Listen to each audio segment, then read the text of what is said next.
Controversy surrounding the felon and the Epstein Files. Shocking, I know. I'm Kurt Mullet. I'm Hoosier Blue, and I've got something to say. Let's get at it.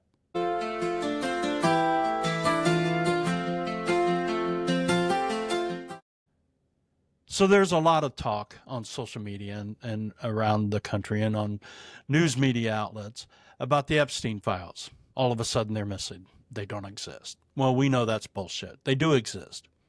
And Pam Bondi is guilty of numerous crimes now.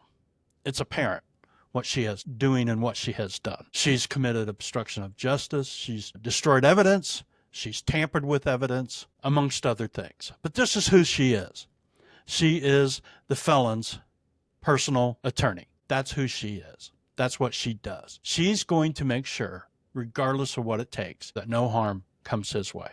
Now, what is contained in the Epstein file? There's a lot of speculation, and everybody has their own opinion. I'm going to share with you today what my opinion is, what I think is contained in the Epstein files that the felon and his administration, especially Pam Bondi and Cash, are trying to hide from the public, and that they do not want us to know anything about.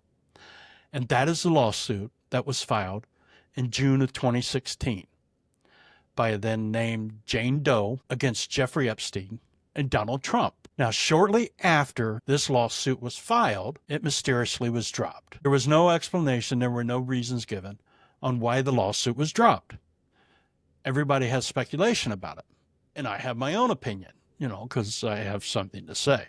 I feel like there were some threats made to her and her family's safety. And I also feel like there was a pretty good sum of money that was paid to her in order for her to keep quiet. Again, these are my opinions because nobody knows exactly what happened.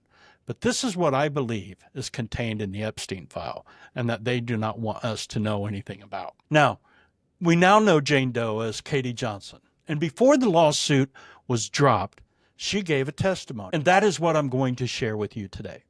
It's a 29-minute long testimony.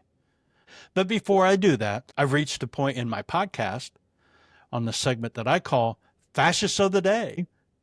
And my choice for Fascists of the Day is none other than Blonde Pam Bondi. Yes, because she is absolutely 100% genuine a fascist. She's going to do everything she possibly can to make sure that there is no harm brought to her orange Jesus. That's who she is.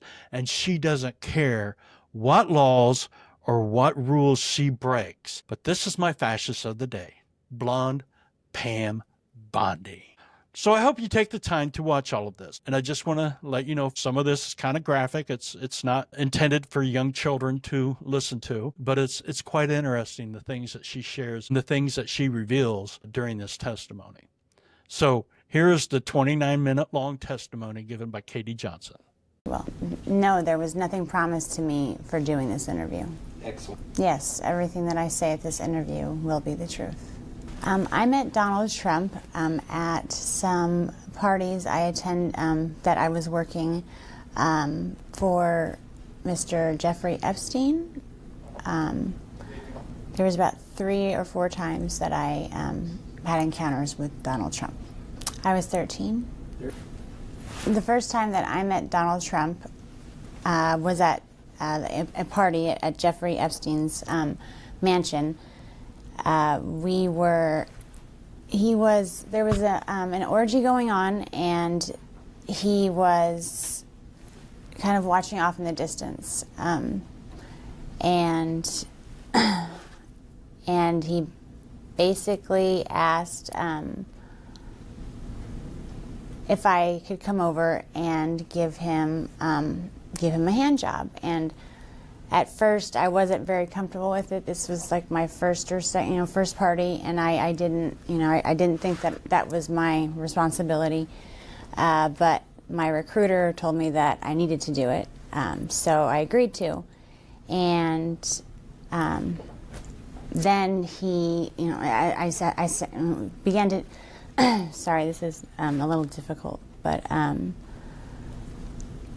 before I gave him a hand job, he kind of slapped my hand away and said, you need to use a glove. And the recruiter ran over and handed me a glove and said, no one touches Mr. Trump's penis without a glove. So I needed to use a glove. I gave him a hand job, and then immediately after, he had an orgasm, he left, and I didn't see him again at that party.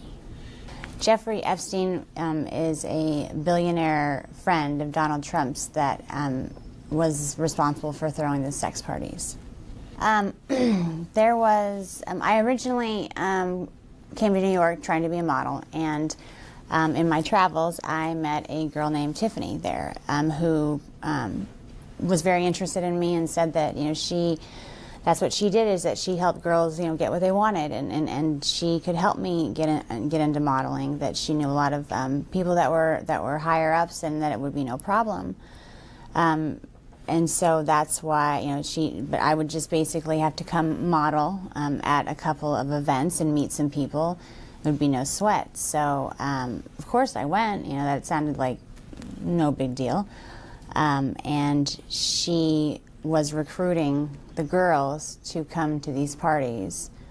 And they all looked, most of them were, my age. There was, maybe a couple girls that were maybe 14 or 15, but it seemed to me like we were all very young, so. Okay. Jeffrey Epstein knew that I was 13 years old. When he interviewed me, he asked me to get down to my bra, just my panties, and I thought that was weird, but modeling, maybe it was something about my figure. And he asked that I give him a massage. So and then he asked me my age. He asked me, and I told him, told him that I was 13. I told him why I was there. And he basically said, well, you'll do, I'm sure that you'll fit pretty nicely here. And then he tried to basically slip himself inside of me, and I pushed him away, and I said, because at that point in time I still believed that there was models and then there was the girls that did that. Like, I thought there was a separation. So I told him that I wasn't interested in that, but he said that I would do. And as far as Donald Trump, he knew that I was 13, and I believe that Tiffany told him he seemed to take a liking to me because I was I was so young, and I was also a virgin. So I don't know. It seemed like he wasn't really into having girls that were liked by the other guys. He kind of, the whole glove thing. He kind of liked things to be his first. If that, for lack of a better term, but he was the one who wanted to get to a girl before everyone else did.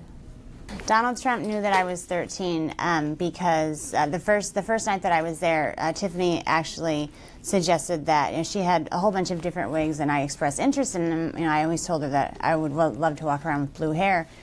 And so I tried some on, and there was a blonde wig that she said that looked great on me. So I wore that wig, and Donald Trump had specifically asked about me because I remind him of his daughter, and she said, well, she's 13 as well.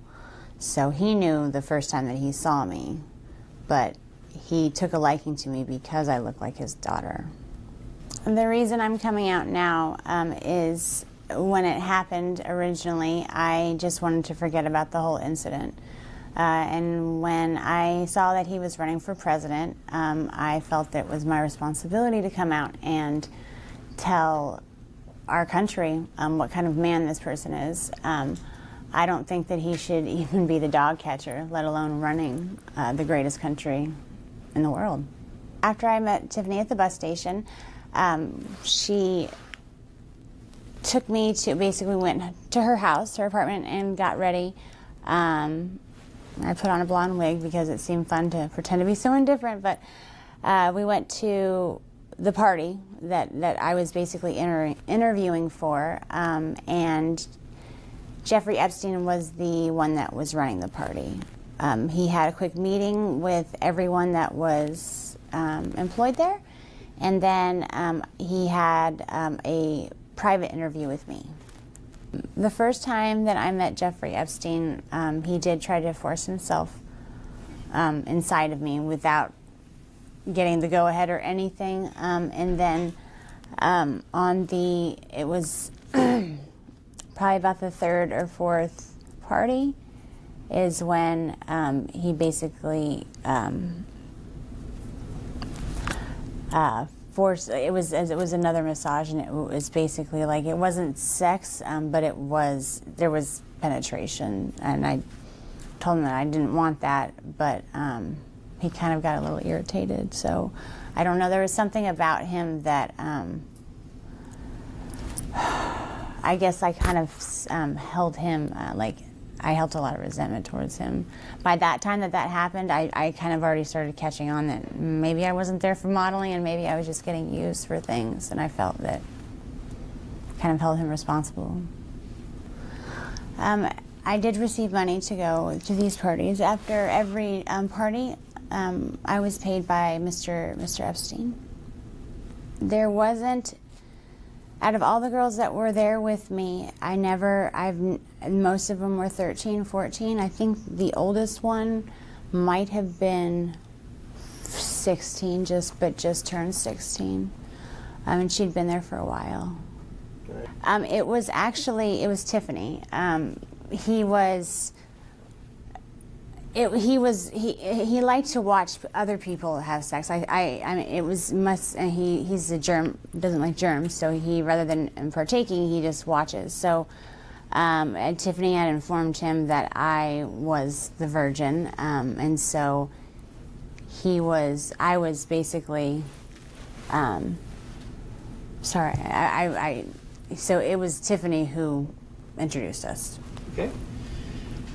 Second time that I saw Mr. Trump was same scenario. He was onlooking at an orgy, and Tiffany came over to me and said that Donald Trump had requested that I perform oral sex on him, and I'd never done something like that with anybody, so I was a little nervous.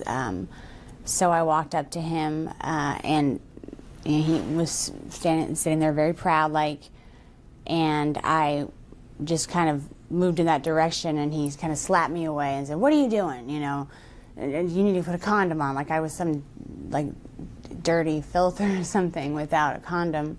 Tiffany ran over and handed him a condom and apologized, profusely, and said that would never happen again.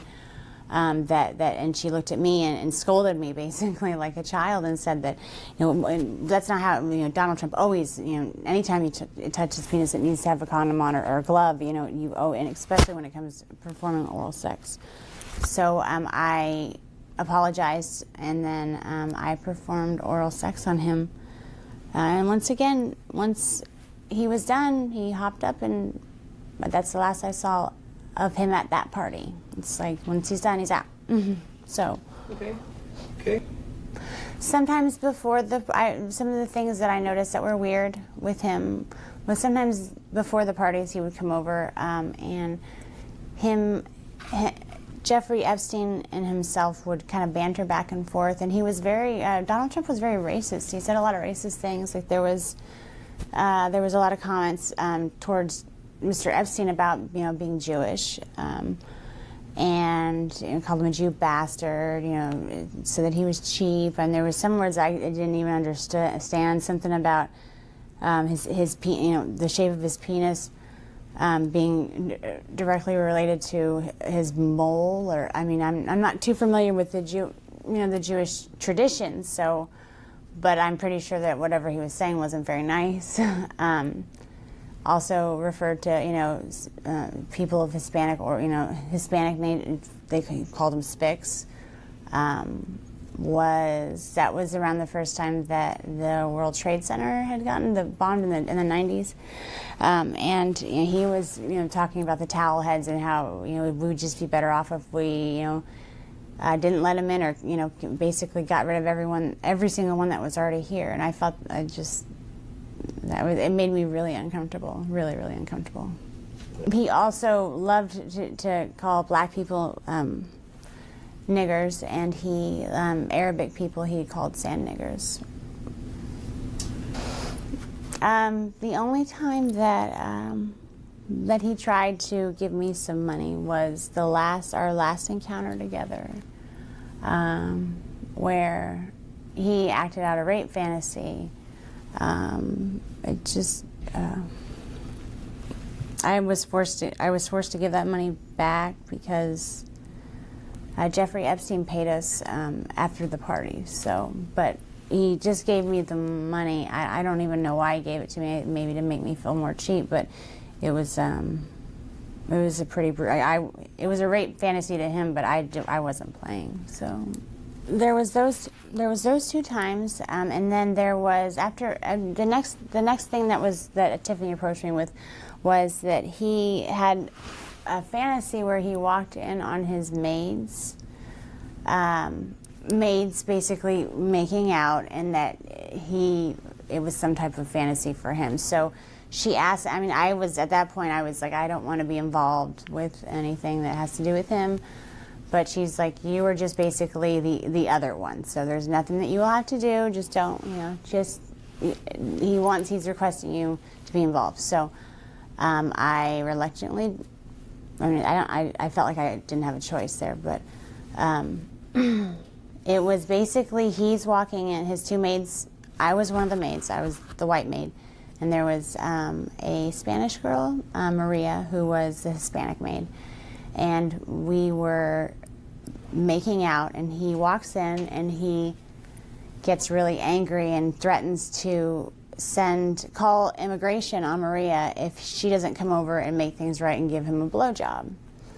So while she is over there giving him a blowjob, I am just trying to, I'm supposed to look scared, like, oh no, and cleaning up things and pretending like I'm trying to go back to my job as a maid.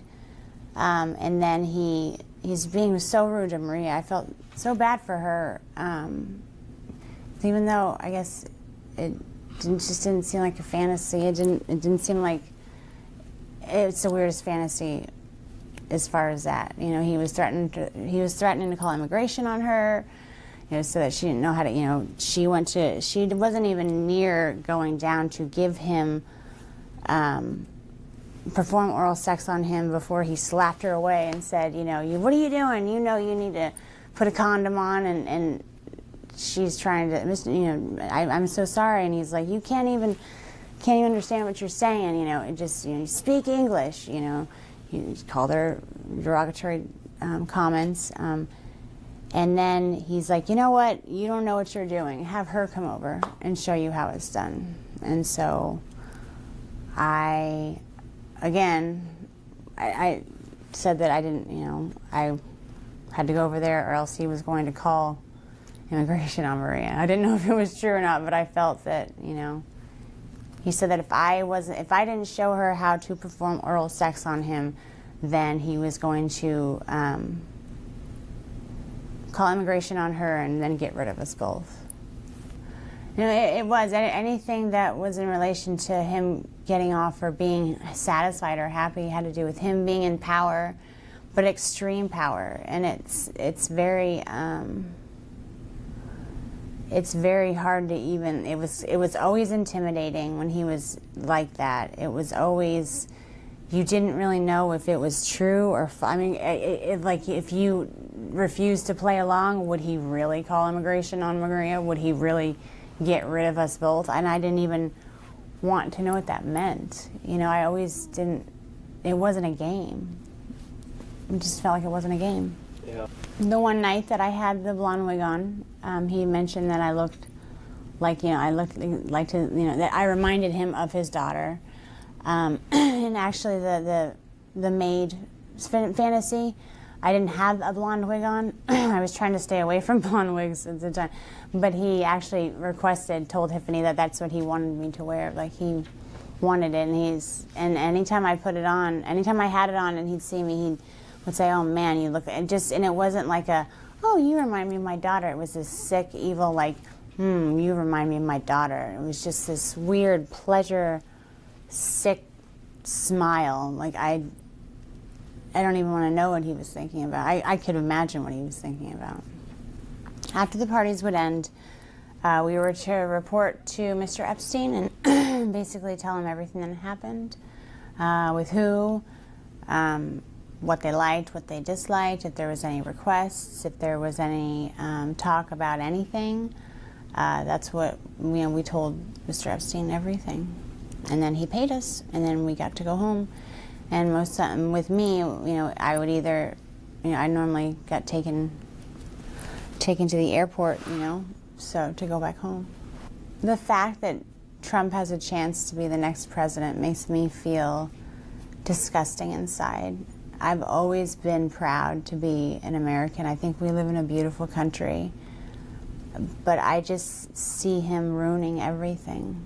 He's a horrible, what he portrays on the outside isn't even that great, but people don't even know the half of how evil, how sick and twisted that man is. I have a friend that's been my friend ever since the school year that I stopped going, the 8th grade. I confided her, and she knows all about it. She knows everything. I mean, I destroyed everything of any planes. I couldn't risk my dad finding out. And now I think I'm old enough to where at that point I didn't want to not be his little girl. I didn't want to lose my dad. Basically, I would never, as far as keeping proof of any of the trips, the only person, I never told my parents, there would be no there would be no good outcome of telling my parents. They would have grounded me. I would have never been allowed out of the house. My father would have come unglued. I did tell a friend, she's still my best friend to this day. She knows everything. She knows it all. I'm prepared to do whatever it takes to save the country that I believe that we have. I know what he does behind closed doors. If that's all, I'm willing to sacrifice my life to put our country back in the right, going maybe in some type of positive direction. Not even, there's no right or wrong, but a positive direction. This guy's not going to take us anywhere positive. As far as my life changing by coming out with this information, I've thought long and hard about whether or not I should, and I've gone back and forth. But I think that I think that the American people need to know what kind of man this person is. And if my life changes because of that, then so be it. But the American people need to know what they're dealing with. If I had the chance to talk to Donald Trump, I would run the other way. I'm scared of him like I've never been scared of anything else in my entire life. I can't explain it to you, but the fear of him even being in the next room, I have a panic attack.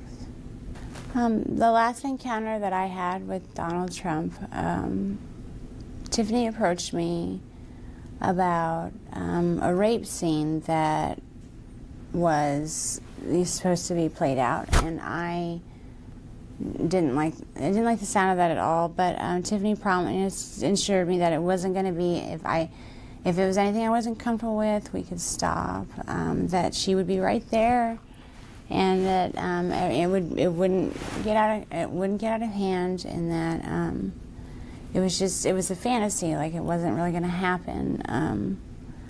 And so I told her that I would. She basically, Tiffany was always nice to me. It wasn't that I trusted her, else and I wouldn't always trusted her or done what she asked me to. But she was there, and he came in, and I was basically tied to a bed with pantyhose. And he tied him. They were so tight it hurt to even lay there. And I tried to say something, and it was he just shut up, shut up, bitch. It was basically he was being really, really rough. And I understand. I mean, it just didn't seem like a fantasy. And I started to get scared, and he was, basically like ripping my clothes off, and I was actually really, I got freaked out. I told him that I didn't want to do this. I was, I screamed over for Tiffany. She was like, Mr. Trump, and she's only, this is scaring her. And he's like, oh, you shut up too. He just turned into this animal. It was like a completely different person. It was like everyone in the room was scared of him. And I was, it was like I couldn't do anything about it. And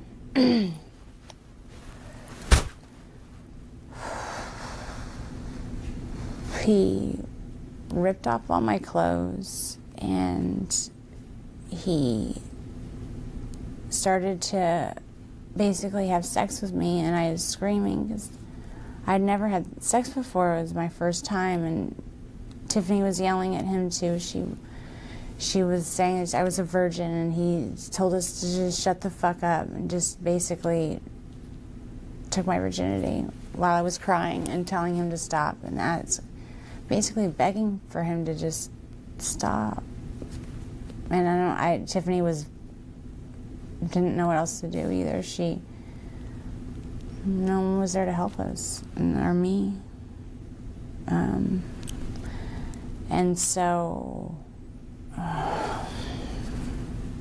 after the fact, he basically finishes it. It didn't take that long at all. I mean, but it was just, it felt like it was like 5.5 hours. It felt like it was an eternity. Like, I don't even know how long it was, but he was done, and I was crying, and Tiffany was consulting me, and she was, apologizing. She told me that she just never put me in that situation again. But he comes over mad because I was crying, and he said that I should be thankful that someone like Donald Trump took my virginity. He basically didn't say took my virginity. He said, I should be glad that someone like Donald Trump popped my cherry, and not some pimply little 14-year-old. And I just was like, what if I said, what if I get pregnant? Not even talking to him. I didn't want to talk to him. I was talking to Tiffany. And he said, well, you'll get an abortion then, bitch, and then just walked away. And I asked, I told Tiffany I needed to go home. I never went back again.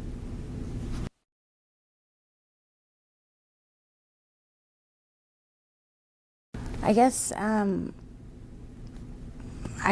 it's for you to decide, I mean, if I don't have any kids myself, because I'm afraid to have kids, because who knows what kind of damage they can get into. But if you have a 13-year-old daughter, and would you be okay with the person who's running our country doing that to your little girl?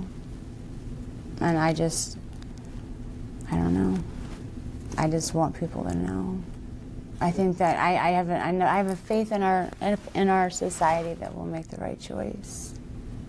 He seemed to be taking great pleasure in dominance and control, and just the more I screamed, the more I got scared, the more he was enraged and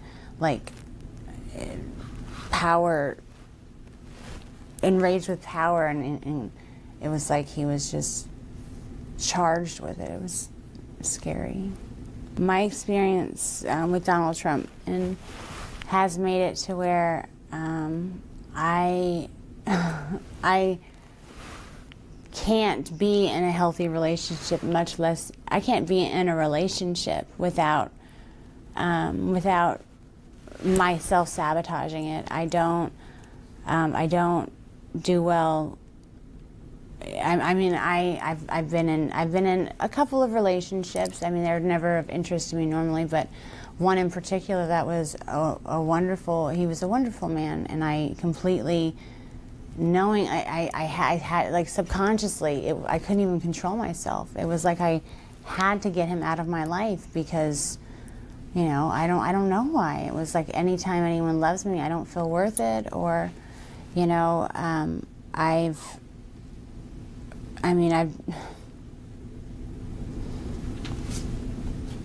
don't even know how to explain it. Like, I can't. Friends, I can have acquaintance that, guys that are acquaintances, but I just, anytime it's maybe someone expressed anything else besides that, I can't. I take some type of pleasure, I don't take pleasure in it, but subconsciously, whether I mean to or not, sometimes I've meant to, it's like I purposely hurt their feelings, just so they'll never talk to me again. Like, I make sure that it's not ever a possibility. And Donald Trump destroyed my feeling of self-worth and my self-esteem when it was still growing, like when it just bloomed. It hadn't even had a chance to experience anything. I have only spoken to one therapist about this just recently, actually. For a long time, I really just tried to forget about it. Just tried very hard. But I've been to counseling for other things, and I went to counseling for the previous relationship that I was sabotaging, and my counselor said, something has happened to you where you need to deal with that. That's actually what kind of was like, He knew that there was something that had happened where I was sabotaging these relationships, but he said that it was my responsibility to deal with it, of course. This situation with Donald Trump has destroyed my self-esteem, and it's made it to where I feel like it's destroyed part of my life. The only healthy relationship I've completely demolished. And I love to choose the dysfunctional ones that I know I can just push away. After what happened with him, I can't trust a man ever again.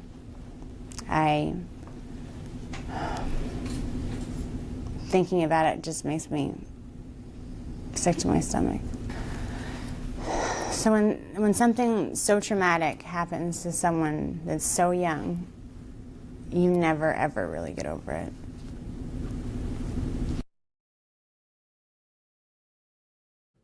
Yeah, pretty crazy stuff, isn't it? Like I said earlier, this is what I feel like is contained in the Epstein file that they are trying to keep from us, that they do not want the public to know about. It's this case right here. I think there's a lot of information and evidence that is contained in the Epstein file on this case and about this case. Again, that's just my opinion. And as we know, everybody has one. And as we also know that I've shared with you before, on almost any subject when it comes to politics or history or political history, I've got something to say. My name is Kurt Mollett. I'm Hoosier Blue. Please hit the subscribe button. Drop me a comment. Tell your family, friends, and neighbors about me.